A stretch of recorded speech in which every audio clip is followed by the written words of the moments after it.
नमो स्वामिराजं दत्तावतारं श्रीविष्णुब्रह्मा शिवशक्तिरूपं ब्रह्मस्वरूपाय करुणाकराय स्वामी समर्थाय नमो नमस्ते नमो नमस्ते। अवधूत चिंतन श्री गुरुदेव दत्त श्री स्वामी समर्थ। घटस्थापनेचा शुभ मुहूर्त काय आहे आणि घटस्थापनेला आपल्याला घट कसे बसवायचे आहे याबद्दलची सगळी माहिती मी तुम्हाला आजच्या व्हिडिओमध्ये देणार आहे। प्रत्यक्ष मी तुम्हाला दाखवणार आहे की घटस्थापना कशी करायची आहे। अगदी सोप्या पद्धतीने आणि अगदी बारीक बारीक गोष्टी सगळे मी तुम्हाला सांगणार आहे की घटस्थापना आपल्याला कशी करायची आहे। 15 ऑक्टोबरला म्हणजे येणाऱ्या रविवारी आता घटस्थापना आहे। तर सगळ्यांची पद्धत जी आहे घटस्थापनेची ती थोडीफार वेगळी असू शकते। मी तुम्हाला जी सर्वसाधारण 90 ते 95% पद्धत ज्यांच्या सगळ्यांकडे असते, थोडाफार फरक जो आहे ना तो इकडे तिकडे असतो। बघा, शक्यतो घटस्थापना ही देवाजवळ देवाऱ्याजवळ आपण करत असतो, देवाच्या समोर देवाच्या शेजारी आपण करत असतो आणि तिथे बसूनच आपण सगळी सेवा पण करत असतो। पण समजा जागा कमी आहे, काहींचा देवारावरती असतो, तर जागा कमी असेल तर ते दुसऱ्या ठिकाणी घटस्थापना जी आहे ती करू शकतात। फक्त योग्य दिशा बघून तिथेच आपल्याला घट बसवायची आहे। आणि बघा, मी आधीच तुमची एक शंका क्लिअर करते। कुलदेवीचा मंगल कलश जो आपण वर्षभर स्थापित करतो तो वेगळा असतो आणि घटस्थापना वेगळी असते। घटस्थापना ही फक्त 9 दिवसांसाठी असते। 9व्या दिवशी म्हणजे दसऱ्याच्या दिवशी आपण ह्या घटाचं विसर्जन करत असतो। पण जो कुलदेवीचा मंगल कलश आहे ना, तर तो आपण वर्षभर ठेवत असतो। मला मागच्या वर्षी याबद्दलच्या बऱ्याचशा कमेंट्स आलेल्या होत्या, त्यामुळे आत्ताच ही गोष्ट मी क्लिअर करते की घटस्थापना वेगळी असते आणि मंगल कलश वेगळा असतो। तर आता मी तुम्हाला जे घटस्थापना दाखवणार आहे तर त्यामध्ये मी तुम्हाला सगळं मंत्र उच्चार जे आहे ते सगळे मी तुम्हाला स्क्रीनवर पण देते, व्यवस्थित बघा। आणि मंत्रस्तोत्र म्हणतच आपल्याला घटस्थापना करायची आहे, कारण मंत्रस्तोत्र म्हटल्यामुळे आपलं जे लक्ष आहे ते कॉन्सन्ट्रेशन होतं आणि मग इकडे तिकडे आपलं लक्ष राहत नाही। तसंच तुम्ही 99 मंत्र जो आहे तो सुद्धा ओम ऐं ह्रीं क्लीं चामुंडाय विचे हा देवीचा सगळ्यात प्रभावी मंत्र आहे। तर पूर्ण पूजा होईपर्यंत तुम्हाला हा मंत्र जो आहे तो म्हणायचा आहे। तर आता सुरुवात करूया आपण घटस्थापनेला। सगळ्यात पहिले बघा, मी इथे दिवा लावून घेतलेला आहे। अखंड दिवा आपल्याला लावायचा आहे। अखंड दिवा वेगळा, पण सगळ्यात पहिले पूजा मांडणीच्या आधी आपल्याला एक तुपाचा किंवा तेलाचा दिवा लावायचा आहे, अगरबत्ती लावायची आहे। ठीक आहे, आता अखंड दिवा कसा लावायचा आहे याबद्दलचा व्हिडिओ मी तुमच्यासोबत लवकरच शेअर करेन। पण अखंड दिवा हा लक्षात ठेवा, तुम्ही जो चौरंग किंवा पाट मांडणार आहे, जिथे घटस्थापना करणार आहे, तर घटाच्या डाव्या बाजूला तुम्हाला अखंड दिवा जो आहे तो लावायचा आहे। तर आता बघा, घटस्थापनेला सगळ्यात पहिले सांगते, आपल्याला संकल्प करायचा आहे। संकल्प करायचा किंवा सोडायचा ही गोष्ट एकच आहे।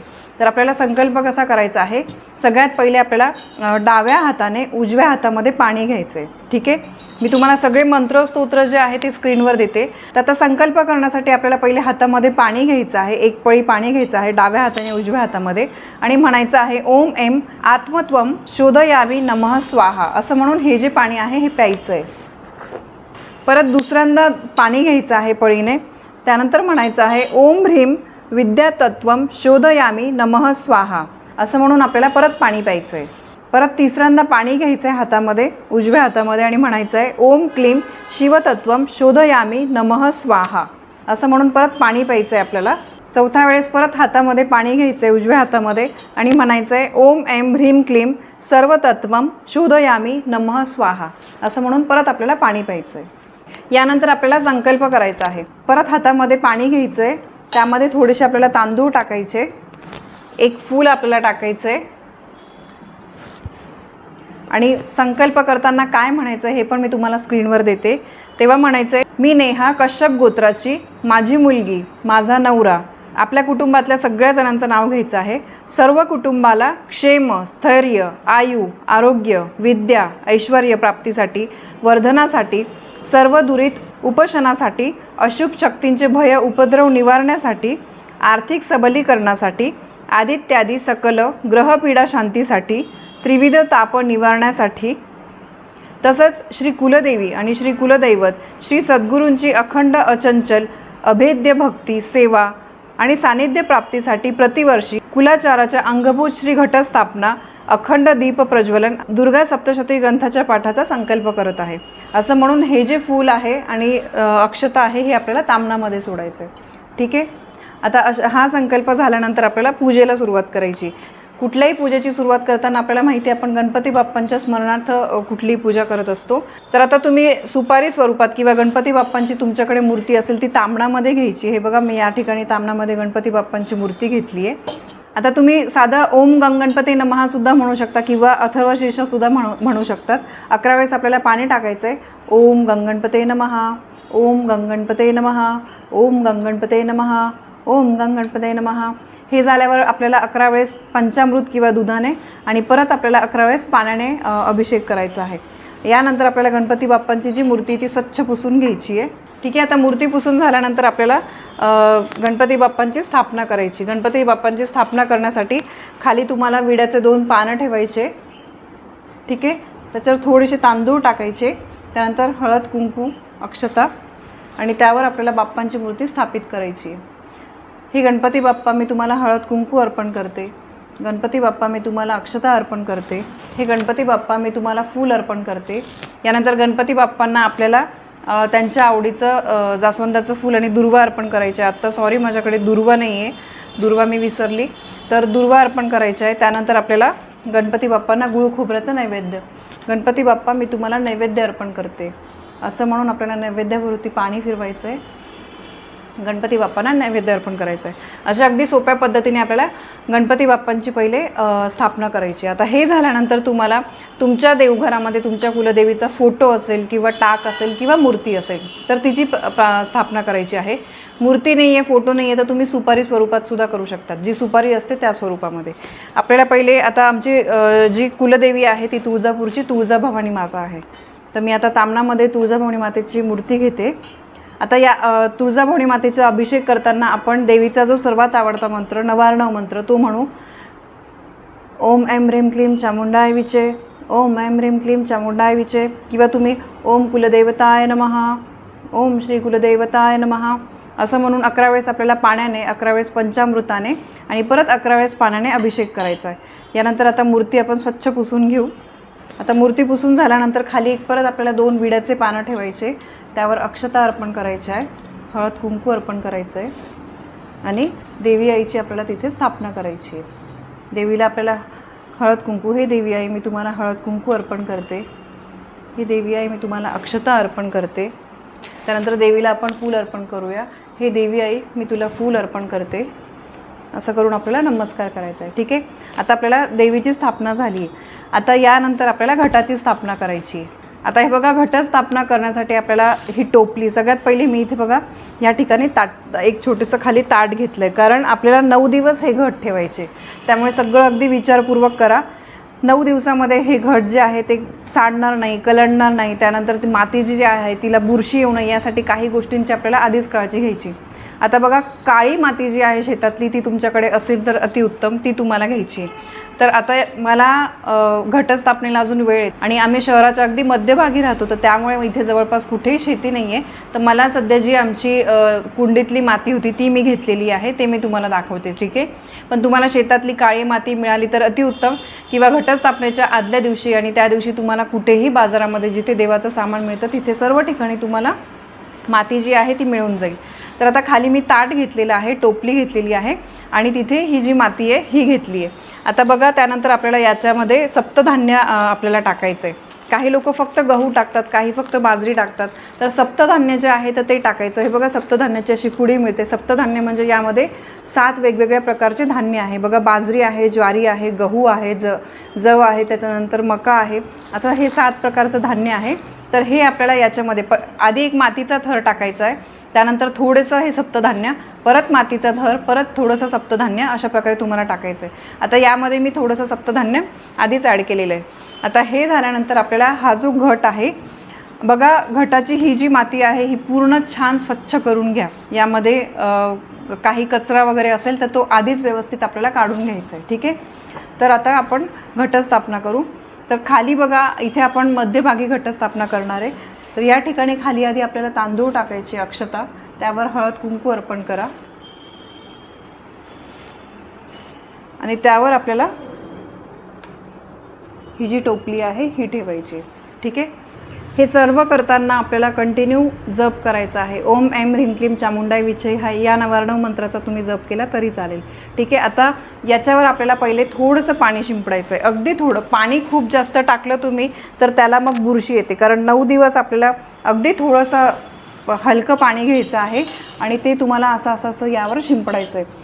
म्हणजे ती माती फक्त थोडीशी ओली राहिली पाहिजे याची आपल्याला काळजी घ्यायची. ठीक आहे. आता घटस्थापनेच्या इथे आजूबाजूला तुम्हाला पाटाभोवती रांगोळी काढायची आहे.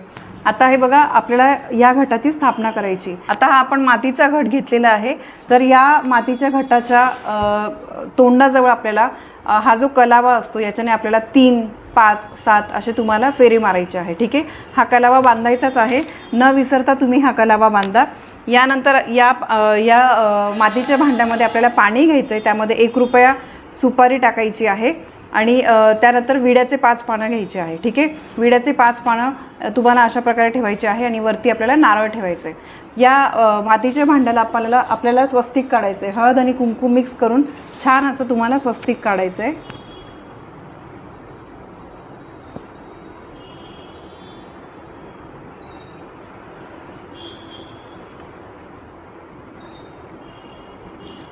स्वस्तिकच्या बाजूला 2 रेषा कधी पण काढायचं लक्षात ठेवा, कारण 2 रेषा जर आपण काढलं नाही तर ते स्वस्तिक अपूर्ण असतं आणि सोबतच आपल्याला हे 4 थेंब पण द्यायचे. स्वस्तिक काढल्यानंतर 5 दिशांना आपल्याला खालून वर हळद कुंकूच्या अशा 5 रेषा काढायच्या. हे बघा, याप्रमाणे खालून वरच्या दिशेने तुम्हाला 5 रेषा काढायच्या आहे 5 दिशांना. ठीक आहे. हे झाल्यानंतर बघा, मी परत सांगते, या मातीच्या भांड्यामध्ये आपल्याला पाणी टाकायचं आहे, 1 रुपया आणि सुपारी टाकायची आहे, त्यामध्ये थोडेसे आपल्याला दुर्वा टाकायचे आहे, हळद कुंकू अक्षता टाकायचे आहे. ठीक आहे. आणि त्यानंतर विड्याचे 5 पानं घ्यायचे आहे, त्यावर तुम्हाला हे नारळ जे आहे ते देवीच्या रूपामध्ये ठेवायचं आहे. बघा, देवी आईच्या स्वरूपामध्ये आपण याची स्थापना करतोय. तर या नारळासाठी बरेचसे तुम्हाला बाजारामध्ये मुखवटे मिळतील. त्यानंतर बऱ्याच प्रकारचे नवीन नवीन फॅशनचे आता मुखवटे आलेले असतात. पण मी तुम्हाला पर्सनली सांगेल की ते मुखवटे जर लावले ना तर खालून जेव्हा धन उगतं तर त्यावेळेस थोडीशी अडचण होते, ते धन उगायला व्यवस्थित जागा नसते. तर त्यामुळे हे बघा, आता हे जे मी मुखवटा लावला आहे याला फारशी काही जागा लागलेली नाही आहे. याला बघा, इथे दोरीने बांधायला जागा आहे. अगदी छोट्या जागेमध्ये, म्हणजे खालून जरी धन उगवलं तरी याला काही अडचण येणार नाही धन उगवायला. अशा प्रकारे मी लावलेलं आहे. इथे बघा, डोळे आहेत, मुकुट आहे, त्यानंतर नथ घातलेली आहे. अशा प्रकारचा मुखवटा मी याला नारळासाठी आणला होता. तुमच्या इच्छेप्रमाणे आहे, सजावट पाहिजे तेवढी कमी जास्त तुम्ही करू शकता. आता आपल्याला हा जो घट आहे या मातीमध्ये व्यवस्थित एकदाच तुम्ही, कारण 9 दिवस नंतर आपल्याला हे हलवायचं नाही आहे, थोडंसं इथे खड्डा करा खाली आणि त्यामध्ये हे स्थापित करा, कारण ते नंतर कलंडायला नको. जेव्हा धन उगवायला लागतं तर त्यावेळेस हे कलंडणार नाही, यासाठी आपल्याला व्यवस्थित काळजी घेऊन आधीच हे स्थापित करायचं आहे. आता अशा प्रकारे आपण घटस्थापना केली आहे. याला बघा, तुम्ही अशा प्रकारे जी चुनरी असते, देवीची चुनरी, ती सुद्धा टाकू शकतात. डेकोरेशन तुम्हाला पाहिजे तेवढं छान, तुम्ही कमी जास्त तुम्हाला वाटेल तेवढं तुम्ही करू शकतात. देवीचे जे जे शृंगार आहे, तुम्ही याला मंगळसूत्र घालू शकतात. पण मी तेच सांगेल की खूप इथे गजबज असं सगळं काय काय घालू नका, कारण जेव्हा इथून धन उगतं तर त्यावेळेस त्या गोष्टी ज्या आहेत त्याच्यामुळे धन उगवायला अडचण होते. तर जेवढं कमीत कमी पण सुंदर दिसेल असं तुम्ही करू शकतात. आता हे झाल्यानंतर तुम्हाला अखंड दिवा लावून घ्यायचा आहे. ठीक आहे. अखंड दिवा हा चौरंगाच्या तुम्हाला डाव्या साईडला लावायचा आहे. हे बघा, कोणी दगडाचं लावतं, कोणी पितळाचं लावतं, कोणी तांब्याचं लावतं. तुमच्याकडे जसं असेल तसं त्याप्रमाणे तुम्ही लावू शकतात. यासाठी असं काहीही नाही की हाच लावायचा किंवा तो लावायचा. तुम्ही कोणताही जो अखंड दिवा आहे तो घेऊ शकतात. आता मी तुम्हाला मंत्र सांगते, त्याप्रमाणे आपल्याला पूजा करायची आहे. आता सगळ्यात पहिले आपल्याला कुलदेवीची पूजा करायची आहे. ओम सर्वस्वरूपे सर्वेशे सर्वशक्ती समन्विते भयभ्य स्त्राही नो देवी दुर्गे देवी नमस्तुते, असं म्हणून आपल्याला देवीच्या मूर्तीला आणि ह्या घटाला पहिले नमस्कार करायचा आहे. यानंतर तुम्हाला श्रीसूक्ताचा 1 तरी पाठ करायचा आहे. हे झाल्यानंतर मी सोबत मंत्र देते, तो मंत्र म्हणायचा आहे. नमो देवी महादेवी शिवायी सततम नमः नमः प्रकृते भद्रायी नियताः प्रणताः स्मताम श्री महाकाली महालक्ष्मी महासरस्वती त्रिगुणात्मिका दुर्गा देवी नमः ध्यायम ध्यायामी नमस्काराणी समर्पयामी, असं म्हणून आपल्याला या पूजेला एकदा नमस्कार करायचा आहे. आता हे झाल्यानंतर आपल्याला घटाची पूजा करायची आहे. आता मी तुम्हाला सगळे मंत्र सांगते, अगदी सोपे, मी तुम्हाला स्क्रीनवर पण देते. श्री महाकाली महालक्ष्मी महासरस्वती त्रिगुणात्मिका दुर्गा देवी नमः विलेपनार्थे चंदनम समर्पयामी अलंकारार्थे अक्षतां समर्पयामी, हरिद्राम कुंकुम सौभाग्यद्रव्यानी समर्पयामी.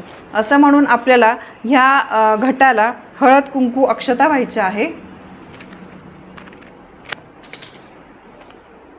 तुम्ही आधी मंत्र म्हणा आणि त्यानंतर आपल्याला ह्या ज्या गोष्टी आहे ह्या एक एक गोष्ट अर्पण करताना आपल्याला एक एक मंत्र म्हणायचा आहे. आता यानंतर म्हणायचं आहे श्री महाकाली महालक्ष्मी महासरस्वती त्रिगुणात्मिका दुर्गादेवी नमः ऋतुकालाद्भुम पुष्पम समर्पयामी. असं म्हणून आपल्याला देवी आईला आपल्याला फुलं अर्पण करायची. इथे वरती फूल नका अर्पण करू, या ठिकाणी तुम्ही फूल अर्पण करा खालच्या साईडला. यासोबतच आपण देवीला जी वेणी आहे वेणी पण अर्पण करूया. यानंतर श्री महाकाली महालक्ष्मी महासरस्वती त्रिगुणात्मिका दुर्गादेवी नमः धूपम आग्रपयामी. असं म्हणून आपल्याला ह्या घटाला अगरबत्ती किंवा धूप ओवाळायचं आहे. हे झाल्यानंतर श्री महाकाली महालक्ष्मी महासरस्वती त्रिगुणात्मिका दुर्गादेवी नमः दीपम दर्शयामी.